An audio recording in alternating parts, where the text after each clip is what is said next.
뜻대로 살기로 했네. 주님 뜻대로 살기로 했네. 주님 뜻대로 살기로 했네. 뒤돌아서지 않겠네. 예수만 믿고 살기로 했네. 예수만 믿고 살기로 했네. 예수만 믿고 살기로 했네. 뒤돌아서지 않겠네. 죽기로 했네. 예수를 위해 죽기로 했네. 예수를 위해 죽기로 했네. 예수를 위해 죽기로 했네. 뒤돌아서지 않겠네. 우리 박수를 하는 경우 드리겠습니다. 이 시간 저 여러분들의 큰 은혜 주시기를 주님의 이름으로 축원을 드립니다. 사람이 성공적인 삶을 살려면 많이 심고 많이 거두는 삶을 살아야 되죠. 많이 심고 많이 거두는. 심고 거두는 것은 만고불변의 진리예요. 적게 심으면 적게 거두고 많이 심으면 많이 거둔다. 고린도 후서 9장 6절에서 사도 바울이 말씀하잖아요. 고린도 교회에게 적게 심으면 적게, 많이 심으면 많이 거둔다는 말. 그들에게 교훈적인 말씀이에요. 우리에게도 주시는 말씀이에요. 많이 심을 때는 힘은 들어요. 그러나 거둘 때는 그 기쁨이 더 큰 줄로 믿습니다. 예수 믿을 때 힘들어요. 힘들수록 나중에 거둘 때는 더 기쁨이 클 줄로 믿습니다. 그래서 우리가 신앙생활 소홀함이 없어야 돼요. 그래서 천대까지 은혜를 누릴 수 있는 복된 신앙 되시기를 주님의 이름으로 축원을 드립니다. 우리가 하나님 앞에서 심을 수 있는 기회는 이제 남은 생애뿐이 없어요. 하나님 우리에게 얼마만큼 살려주실지는 모르겠지만은 우리 남은 생애는 많이 심어서 천대까지 하나님의 복을 거둘 수 있는 그런 복된 신앙 되어야 될 줄로 믿습니다. 오늘 성경 그걸 가르치잖아요. 갈라디아 교인들에게. 갈라디아 교인들이 열심히 하다가 은혜 떨어지니까 신앙에는 별 관심이 없고 세상에 관심이 있는 거예요. 그러면서 사람은 심은 대로 거둔다 그랬어요. 자기 육체를 위해 심은 자는 육체로부터 썩어진 것을 거두고 성령을 위해서 심은 자는 성령으로부터 영생을 거두리라. 성령으로 행하라. 그러면 육체의 욕심을 이루지 아니하리라 그랬어요. 사도 바울은 이걸 깊이 깨달은 거예요. 심은 대로 거둔다는 거. 심은 대로. 우리가 농사 짓는 사람도 보면은 일을 하는 사람이나 다른 일을 하는 사람이나 농사 짓는 사람 보면은 저는 농촌에서 태어나기 때문에 하는데 농사지는 얼마나 바쁜지 몰라요. 가을에 거두기 위해서 최선을 다해서 일을 해요. 소홀히 하는 사람 별로 없어요. 농사를 짓는데 소홀히 한다. 게을리 한다. 그러면 농사 실패할 수밖에 없어요. 그러나 열심히 땀 흘려 농사 짓는 사람 가을에 수확이 풍성해요. 기쁨이 충만해요. 신앙도 마찬가지예요. 신앙생활 소홀히 하는 사람은 농사 짓는 사람이 농사 짓는데 별 관심이 없고 열심히 하지 못하는 것과 똑같아요. 신앙은 신앙 농사 짓는 거예요. 그래서 할 수만 있으면 젊어서 열심히 많이 심는 게 좋아요. 어떤 사람은요, 그저 편하게 예수 믿으려고 그래요. 그럼 거둘 게 별로 없어요. 정말로 신앙 때문에 눈물도 흘리고 많은 수모도 당하고 욕도 먹고 위험도 당하고 죽을 고비도 넘기고 이런 과정을 겪는 것이 오히려 그에게 나중에는 큰 하나님부터 수확이 풍성해질 수밖에 없어요. 그래서 다른 건 없어요. 우리가 힘으로 능을 듣지 않으니까 성령으로 충만함을 받아서 성령 충만한 만큼 많이 심어서 많이 거두는 역사가 일어날 줄로 믿습니다. 저 높은 곳을 향하여 날마다 나아갑니다. 내 뜻과 정성 모두 날마다 기도합니다. 내 주여 내 말 붙드사 그곳에 서게 하소서. 그것은 빛과 사랑이 언제나 넘치옵니다. 우리 박수를 하는 경험 돌리겠습니다. 저도 이 목사도 저도요 이 진리를 깊이 깨닫지 못할 때, 깨닫고 실천하지 못할 때 목회도요 편한 것을 원했어요. 대접받고 편안하게 힘 안 들고. 그래서 개척기가 싫고 그저 안정된 교회에서 그저 사찰도 있고 다 그냥 시스템이 돌아가는데, 물론 거기서도 주의 일이죠. 그를 편안하게 목회하고 싶어서. 그러나 이 진리를 깨달으면요, 사도 바울처럼 진리를 깨달으면 그런 것을 원치 않아요. 어떻게 하면 내가 주를 위해서 수고를 아끼지 않냐고, 그날에 복을 받을까, 주님께 칭찬받고 상 받을까, 그런 신앙생활을 하는 거예요.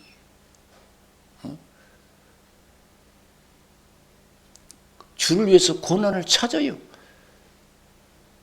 원래 일꾼은 일을 찾아서 하잖아요.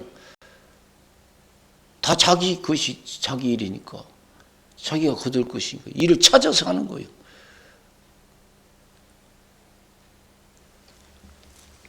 그래서 자원하는 마음.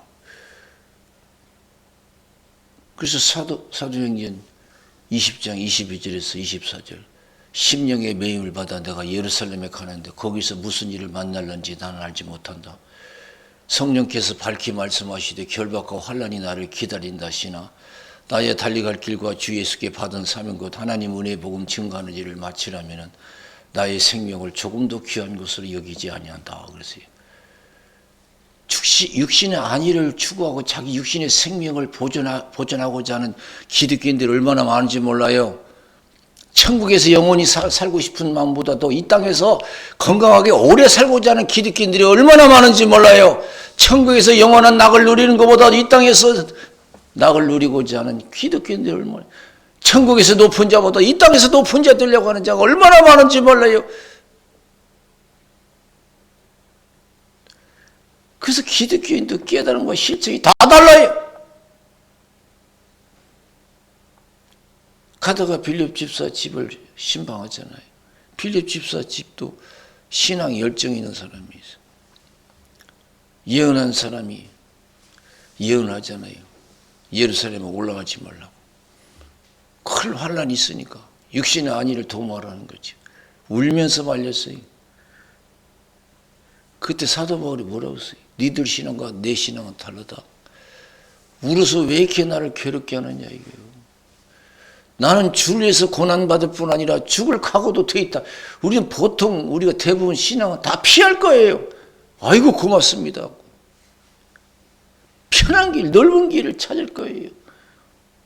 아이고 고맙습니다. 내가 왜 고생하면서 신앙생활해? 오늘 여러분 고생하려고 하는 사람이 없어요. 예수 믿으면서. 참 안타까워요. 그래서 사도 바울이 뭐라 그랬어요? 나를 괴롭게 말라 내가 예수의 흔적을 가졌다 그랬어요. 니들처럼 육신의 안위를 쫓는 신앙이 아니다 이건. 나는 주를 위해서 수고하고 애쓰는 걸 더 좋아했다 이거요. 그런 삶을 살았다는 거예요. 나를 괴롭게 말라 내가 예수의 흔적을 가졌노라. 사람을 기쁘게 하랴 하나님을 기쁘게 하랴. 사람을 기쁘게 하면 내가 하나님의 종이 아니다. 하나님이 나를 통해서 이방인들에게 복음 듣기를 원하실 때 가족과도 의논하지 아니하고 선배든지 만나려고 예루살렘에 올라가지도 아니하고 아라비로 갔다가 다메섹으로 갔노라 그랬어요. 갈라디아서 6장 14절에서 뭐라고 했어요?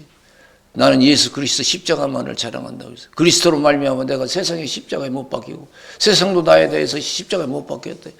세상과 굿바이 했다는 거예요. 원래 기독교인들이 얼마나 육신의 안위를 추구하는지 몰라요. 저도 부족해 부끄러워요. 하나님 앞에서.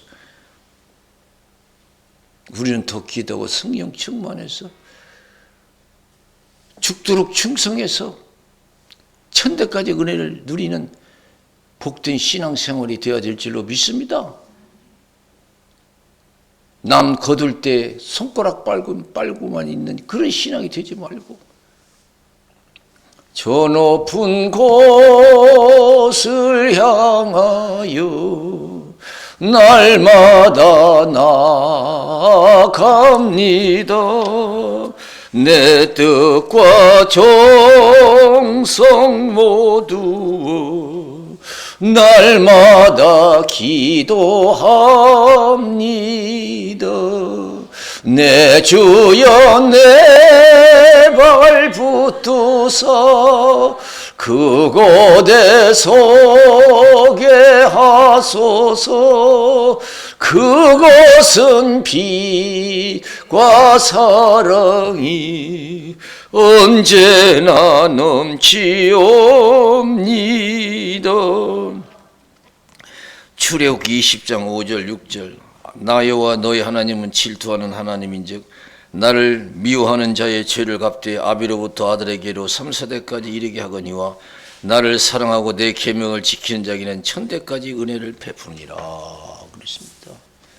냉수한 그릇도 상을 잃지 않겠다고 약속하신 줄로 믿습니다. 냉수한 그릇. 여러분 주님 앞에서 이 교회에서 신앙생활을 내가 심는 거예요. 하나님 앞에서 농사 짓는 거예요. 신앙생활 게으르는 것은요 참 어리석은 자예요. 가난하게 살려고 하는 자예요. 신앙생활 게으르는 거 참 어리석은 자예요. 적게 심으면 적게 거두고 많이 심으면 많이 거둔다는 말이 이렇다. 고린도후서 9장 6절 사도 바울이 가르쳐줘요. 철저히 깨달은 사람이 그 사람이죠. 하나님이 선문학교에 뭐라고 했어요? 환난과 궁핍을 나누니 실상 니들이 부유한 자다. 유대인의 해방도 한다. 사단의 해다. 앞으로 10일 동안 환난이 있을 것이다. 죽도록 충성하라. 그러면 생명이 멸망을 되게 주리라. 힘은 만큼 거둘 줄로 믿습니다. 힘들게 주의 일 한 만큼 하나님께서 칭찬이 있고 영광이 있을 줄로 믿습니다. 라오디아 교회 보세요. 부족함이 없는 게 부작교회. 미지근해요. 차갑지도 않고 덥지도 않고 내 토에 치이라고 했어요.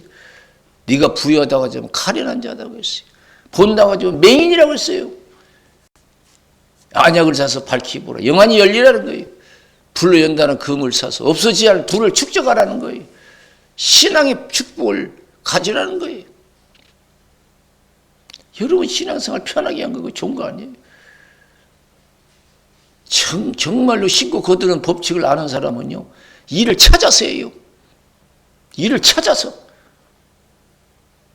어떤 사람은 하는 일도 귀찮고 힘들어서 형식적으로 하는 사람들이 많아요. 그건 다 모든 것이 자기 일이에요.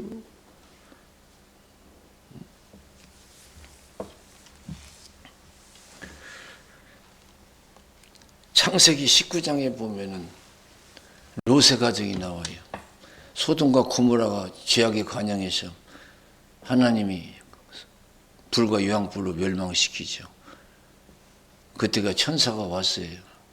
롯의 가정에. 롯의 가정에 그때 은혜를 입었거든요. 은혜 입은 이유가 있어요. 롯이 행한 신앙생활권은요, 하나님의 그 은혜를 입을 수 없어요. 아브람 때문에. 아브람의 신앙 때문에. 그 소돔과 고모라가 멸망당할 때 하나님의 은혜 입고 구원받았어요. 하나님께서 이성을 멸하니까 의인이 10명이 없어서 그만큼 타락했어요. 강팍하고. 하나님이 성을 멸하니까 빨리 피하라고 했어요. 사위들한테 얘기하니까 장인어른 농담한다고. 내일 하나님이 멸하신다고 해도 롯의 가정은 떠날 줄을 몰라요. 요새 말로만 열심히 한다고, 말로만 이렇게 하면 안 된다고 하면서 그대로 그 자리에 세상에 머물러 있는 신앙이 얼마나 많은지 몰라요. 그대로 머물러 있는 거예요. 강제로 이끌어냈잖아요. 하나님 은혜를 더했다고 했어요. 그리고 내가 정해놓은 그 지점을 향해서 뒤도 돌아보지 말고 달려가라니까. 그것도 힘들어서, 아이고, 거기까지 너무 멀어요. 짧은 거리를 달라고 그랬어요. 그것까지도 은혜를 베풀어 줬어요. 절대로 뒤를 돌아보지 말라. 뒤를 돌아봤어요. 롯의 처는 소원꾼이 됐잖아요. 창세기 19장 26절에 보니까 롯의 가정이 구원받은 원인을 말씀해 주고 있어요. 하나님이 들의 성들을 멸하실 때에, 곧 롯에 거하는 성을 엎으실 때에 아브람을 생각하사 롯을 그 엎으시는 중에서 내어 보내셨더라 그랬어요. 참 기가 막히죠. 그러니까 아브라함의 믿음이 얼마나 참 하나님께 충성했는지, 충만했는지, 조카까지도 하나님의 은혜가 임한 줄로 믿습니다. 여러분, 저와 여러분 하나님 앞에서 많이 심으면요, 여러분 후손과 주위 사람까지 복을 받을 줄로 믿습니다. 아시지요, 아시지요, 아시지요, 아버지 아시지요, 아시지요, 아시지요, 아버지.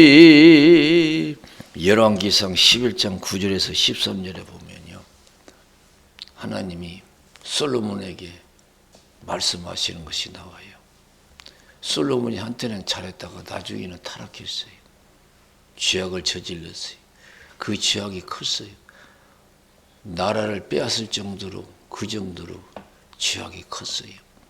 그럼 하나님께서 솔로몬 왕에게 뭐라고 그래요? 내가 당장 이 나라를 너에게서 빼앗을 수 있는 그런 상황이 있지만은 네 아비 다윗을 생각해서 네 때에는 안 뺏겠다.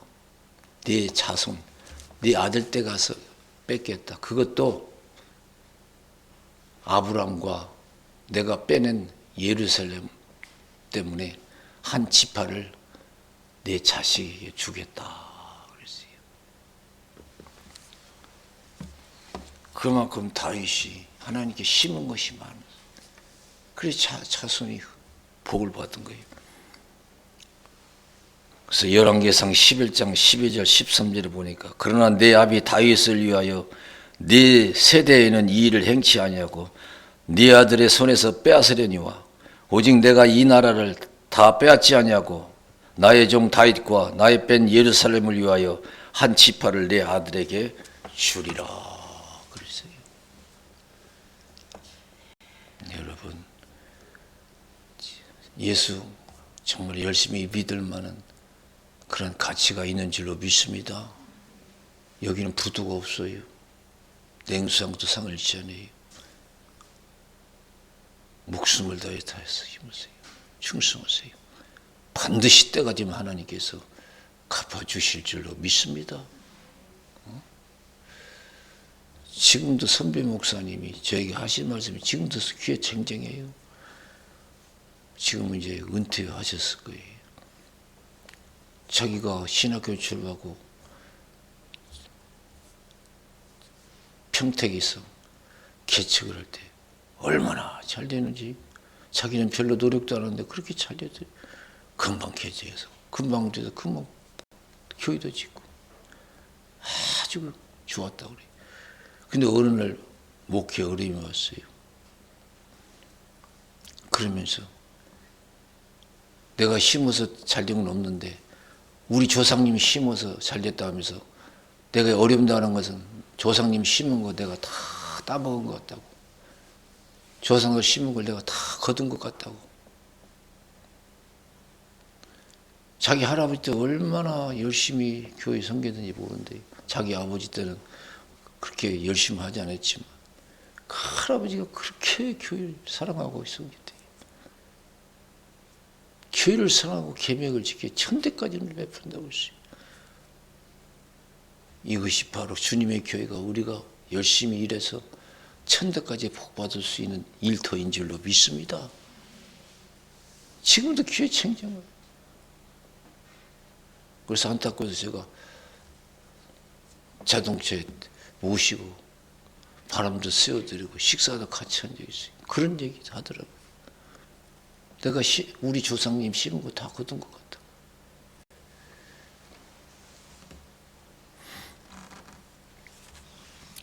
누가복음 6장 38절에 주라 그러면 너에게 줄 것이니 곧 후이 되어 누르고 흔들어 넘치도록 하여 너에게 안겨주리라. 너의 헤아리는 그 헤아림을 너희도 헤아림을 도로 받을 것이니라 그랬습니다. 저와 여러분 성령 충만해서 보통 성령 충만하지 말고 성령 충만해서 죽기를 각오하고 하나님을 섬겨서 반드시 큰 복 받고 후손까지 큰 복 받는 역사가 천대까지 은혜 받는 역사가 일어나시기를 주님의 이름으로 축원을 드립니다. 할렐루야. 마태복음 6장 25절에서 34절 의식주 걱정하지 말라. 공중의 새도 심고 거두지 않아도 하나님이 먹이시고 들의 백합화 길쌈 수고 아니도 아름답게 입히신다. 너일까 보냐. 믿음이 적은 자들아. 너에게 무엇이 필요한지 다 주님이 아신다. 그러면서 33절에 뭐라고 해? 너희는 먼저 그의 나라와 그의 의를 구하라. 그래 이 모든 것을 내게 더하시라.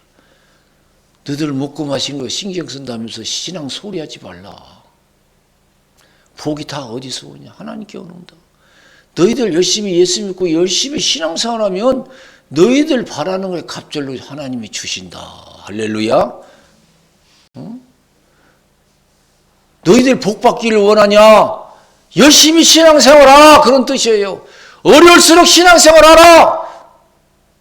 어려울수록 그럼 하나님께서 갚아주신다. 주라 그러면 너에게 주실 것이요 누르고 흔들어 넘치도록 하여 너에게 안겨주리라. 너에게 헤아리는 그 헤아림을 도로 받을 것이니라 그랬습니다. 죽기 살기를 한번 믿어보세요. 성령 충만해서.